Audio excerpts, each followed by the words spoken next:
ముఖ్యంగా ఇప్పుడు మనము ఫస్ట్ కేటగిరీ భార్యని తిట్టే భర్తలు అవును. ఏమైతారనేది ఉమ్, చూద్దాం. ఉమ్, భార్యని లక్ష్మీ స్వరూపంగా చూడాలి, అది ఉమ్. అందరికీ తెలుసు. అమ్మవారి స్వరూపం. భర్తను శ్రీ మహావిష్ణు స్వరూపంగా చూడాలి, అది మనం ధర్మం పాటించవాలి అవును. చేసేది.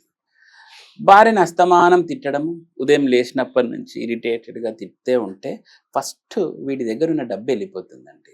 ఉమ్, ఎందుకంటే భార్య లక్ష్మి స్వరూపం కదండి. అవును. కాబట్టి ఆ ధనం అనేది వెళ్ళిపోతుంది. ఉమ్. వీడికి సుఖశాంతులు అనేవి ఉండవు.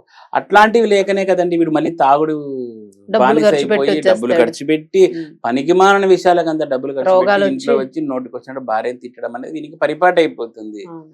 దీని వలన ఉన్న సిరి కూడా వెళ్ళిపోతుంది. ఆ విషయం వీడికి అర్థమయ్యేతలకే సిరి అంతా కరిగిపోయి ఉంటుంది. ఉమ్, కాబట్టి భార్యను ఎప్పుడు కూడాను తిట్టకూడదు. ఉమ్, ఎంతున్నా గానీ నువ్వు ఫ్రెండ్లీగా ఆమెతో మెలగాలి తప్ప, వాళ్ళ మాటలిని, వీళ్ళ మాటలని, నీ అదేమంటారు, మీ చెల్లెలేదో అనిందని, మీ అమ్మ భార్య ఏదో తిట్టడం, మీ అనిందని. అమ్మ ఏదో అనిందని, మీ నాయన యొక్క పరువు ప్రతిష్టలు నిలబెట్టడానికని నువ్వు నీ భార్యను తిట్టావంటే నాయనా ఆ. మొత్తం సర్వనాశనం అయిపోయి నీ చేతికి పెద్ద చిప్ప మిగులుతుంది అని ఉమ్, మనకు శాస్త్రం చెబుతోంది. ఉమ్, కాబట్టి భార్య దూషణ అనేది అసలు చెయ్యకండి. ఎందుకు చేస్తారు మీరు? ఉమ్, మరి అటువంటిప్పుడు ఆమెను ఎందుకు తెచ్చుకున్నారు? ఉమ్. అంతే కదా. ఎందుకు మరి ముందే మీకు తెలియదా? ఉమ్. కొంతమంది నా దగ్గరకు వస్తుంటారు, ప్రేమించి మరీ వచ్చి విడిపోతుంటారు. అవును, అసలు డైవర్స్ 7 ఏళ్ళు 10 ఏళ్ళు ప్రేమించుకుని పెళ్లి చేసుకుంటారు, సంవత్సరానికి విడిపోతారు, అసలు ఎట్లాగో అర్థం కాదు. ఇది పెద్ద ఇన్ని జ్యోతిష గ్రంథాలు చదివినా కూడా అర్థం కాని కాన్సెప్ట్ అండి అది. లాజిక్ అర్థం అసలు కావట్లేదు. భయంకరంగా ప్రేమించుకుంటారు. ఉమ్. ఒకసారి ఎందుకు అంటే ఏదో కారణాలు. మీ దగ్గరికి వస్తారా గురుగారు ఇట్లాగా అలా తరచూ గొడవ పడి ఇష్టం ఉండి ప్రేమించుకొని కలపాలి? అయ్యో, ఎన్ఆర్ఐ క్లయింట్స్ ఏ ఉన్నారండి. 18 సంవత్సరాలు కాపురం చేసి మన ఫోన్ చేసినారు 19 సంవత్సరాలు విడిపోవాలనుకుంటున్నారు. ఉమ్, 18 ఏళ్ళు ఎక్కడండి? అవును. సో ఇదంతా ఈ కాన్సెప్ట్ పక్కన పెడితే ఇలా తిట్టుకోవడం వలనే సగం కొంపకి హూనం అనేది అవుతుంది. ఉమ్, ఫస్ట్ నీ దగ్గరున్న డబ్బు అంతా కరిగిపోతుంది, ఉమ్, నువ్వు అప్పుల పాలైపోతావు. ఉమ్. భార్యనే కాదు, భార్యతో పాటు పిల్లల్ని కూడా హింసిస్తూ ఉంటారు కొంతమంది. అవును. కొట్టే ఈ మధ్య చూస్తున్నాం కదండి, వాళ్ళ మోజులో పడి పిల్లల్ని ఏదో చేస్తున్నారని, అవునండి. ఇట్లాంటివన్నీ చూస్తా ఉన్నాం. ఉమ్, సో ఎంతటి దోషభూయిష్టము. ఇక్కడ గురువు డ్యామేజ్ అవుతున్నాడు, శుక్రుడు డ్యామేజ్ అవుతున్నాడు. అవును. లక్ష్మీ యోగం అనేది నీ బతుకు వెళ్ళిపోతుంది. ఇంకా ఎక్కడి నుంచి దరిద్ర దేవత వచ్చి నీ ఇంట్లో తాండవిస్తుంది. అవును. నీ బతుకు అదోగతే. ఉమ్, కాబట్టి ఎప్పుడు ఇట్లా చెయ్యకండి. ఉమ్. ఇది నెక్స్ట్ జన్మ క్యారీ ఫార్వర్డ్ అవుతుందా? నెక్స్ట్ జన్మలో ఏమవుతారు తెలుసా అండి, వీళ్ళు ఉమ్, నపుంసకులుగా పుట్టే అవకాశాలు ఉంటాయి. దేనికి పనికి రాకుండా. నపుంసకులుగా పుడతారు. ఉమ్, శృంగార సామర్థ్యం లేని వాళ్ళుగా పుట్టే అవకాశాలు ఎక్కువగా ఉంటాయి. ఓకే. పిచ్చి వాళ్ళుగా పుడతారు. ఓకే. మెంటల్ ఉమ్, కేసెస్ ఉమ్. అంటాం కదా. అవును. సో ఇలా పిచ్చి వాళ్ళుగా పుడతారు. ఉమ్, వీళ్ళకి ఇంకా పెద్ద శిక్ష ఏంటి తెలుసా అండి? ఇలా చేసే వాళ్ళకి ఉమ్, ఎక్కడో ఒక ఎడారిలో ఒక చెట్టై పుడతాడంట. నీళ్లు లేక ఆ, వర్షం నీ- లేక.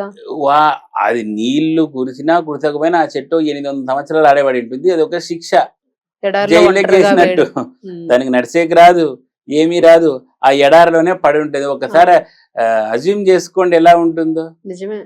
ఒంటరితనం కన్నా భయంకరంగా ఆ ఉంటది. చెట్టు ఇంక ఎవరితో చెప్పుకుంటుంది దాని బాధ.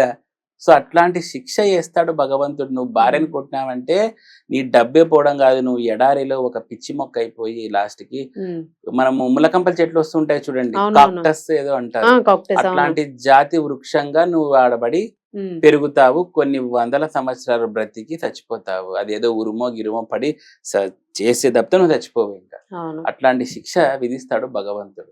కొంతమంది కొన్నాళ్ళు బాగా హింసిస్తారు, సడన్ గా ఎందుకో మానేస్తారు, ఆపేస్తారు. ఉమ్.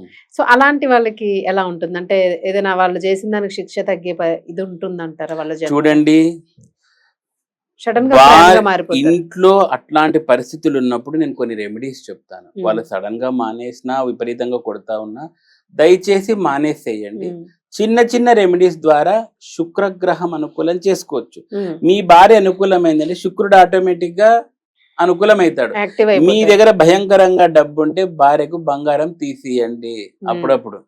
ఉమ్, ఎంతో కొంత అన్నా మీ దగ్గర బాగా డబ్బు ఉంటే ఉమ్, తీసి, ఇప్పుడున్న రేట్లకు కొంచెం కొనడం కష్టం అనుకోండి, అవును. తీసిచ్చండి. ఉమ్, లేదు మా దగ్గర డబ్బు లేదు, మీద middle class, lower middle class అంటే కనీసము శుక్రవారం రోజు మీ భార్యకు ఇంత మల్లెపూలు ఇవ్వండి. ఓకే. మంచిది. ఎందుకంటే మల్లెపూలతో లక్ష్మీ ఆకర్షణ ధనాకర్షణ చేసే హోమాలే ఉన్నాయండి. ఉమ్. అందుకే భార్యకి స్పెసిఫిక్ గా మల్లెపూలు అనేది ఇవ్వాలి ప్రతి మగవాడు. అవును, అవును నిజంగా పూర్వకాలం ఇచ్చేవాళ్ళండి. రోజు పూర్వకాలం ఈవినింగ్ తెచ్చేవాళ్ళు. ఈవినింగ్ ఎవరు తెచ్చిస్తున్నారంటే అంత ఆ పూలే పెట్టుకోవట్లేదు అసలు. అసలు పూలే కొంతమంది పెట్టుకోవాలి. పూలు పెట్టుకోక వాసన పడదు అంటారు. ఎట్లా మీరైనా రకరకాలు పెట్టుకున్నారా? నేను చిన్నప్పుడు పెట్టుకునేదాన్ని. ఇప్పుడు అంటే పెట్టుకోవట్లేదా? ఇప్పుడు మాకు అవునులేండి. షూట్స్ స్టూడియోస్ ప్రొఫెషన్ పరంగా ఓకే. కాబట్టి పూలు అనేది పక్కాగా భార్యలకు అనేది ఇవ్వాలి ప్రతి మగవాడు. సాయంత్రం అన్నా వెళ్ళేటప్పుడు తీసుకొచ్చి ఇవ్వండి. మీరు ఇల్లు దాటేటప్పుడు భార్యకు పర్ఫ్యూమ్ స్ప్రే చేసి రండి, మీకు భయంకరమైన ధనం ఓకే. అది కూడా వస్తుంది. జాస్మిన్ పర్ఫ్యూమ్ అయితే ఇంకా అది మంచిదండి. ఇంకా మంచిది. ఏదైనా కానీ ఉత్తమమైన పర్ఫ్యూమ్ మీరు భార్యకి వేయడం స్ప్రే చేయడం ద్వారా మంచి ఫలితాలు అనేది పొందుతారు. మీ భార్య ఏదో అప్పుడు వచ్చింది, స్నానం చేసి వచ్చి తల స్నానం చేసింది, హెయిర్ డ్రైయర్ తీసుకొని ఆమెకు కూమ్ చేయండి, సరదాగా. లక్ష్మి ఎందుకు రాదో చూడండి. అదొక సేవ అంతే. అంతే. సేవ, భగవత్ సేవ అసలు లాగే. నిజం చెప్పాలండి, శక్తి ఆరాధన అండి. అవును, శక్తి ఆరాధన ఎక్కడో లేదు, ఇక్కడే ఉంది. అవును. నీ భార్య పాపం పొద్దు నుంచి వంట చేసి యాసిరికి వచ్చి కూర్చోంటది, కాళ్ళు నొక్కు నైట్ టైము, నేను మగవాడిని, నేను 6 అడుగులు ఎత్తున్నాను, ఇదంతా పక్కకు పెట్టి కాళ్ళు నొక్కు. ఆమె ఎంత సఫర్ అవుతుంది, వంటలు చేసి చేసి పిల్లలకు పంపించి వంటలు చేసి ఇవన్నీ బాధపడుతుంది. మీ నాయనని చూసుకోవాలా, మీ అమ్మని చూసుకోవాలా, మళ్ళీ నిన్ను చూసుకోవాలా, నీ పిల్లల్ని కని పడేసిపోతావు. ఆమెను ఇంత రామాయణం అంతా చేసేసి ఎంత అలసిపోతుంది భార్య స్త్రీ అనేది. ఆమె నుంచి నీ గురించి కోట్లు ఏం ఆశించదండి. ఒక 10 నిమిషాలు మాటలు, అదేదో టీ తాగుదాం అనేదో సినిమాలో వచ్చినట్లు 10 నిమిషాల మాటలు, ఏదో చిన్న చిన్న గిఫ్ట్లతోటే మురిసిపోతారండి. ఒక చీర కొంటే అది ఎన్నో ఏళ్ళు దాచుకుంటారు ఆడవాళ్ళు. లేదండి, 10 నిమిషాలు మాట్లాడితే చాలండి, పొంగిపోతుంది భార్య. ఆమెకు పాపం కోట్లు కూడా ఆశించదు.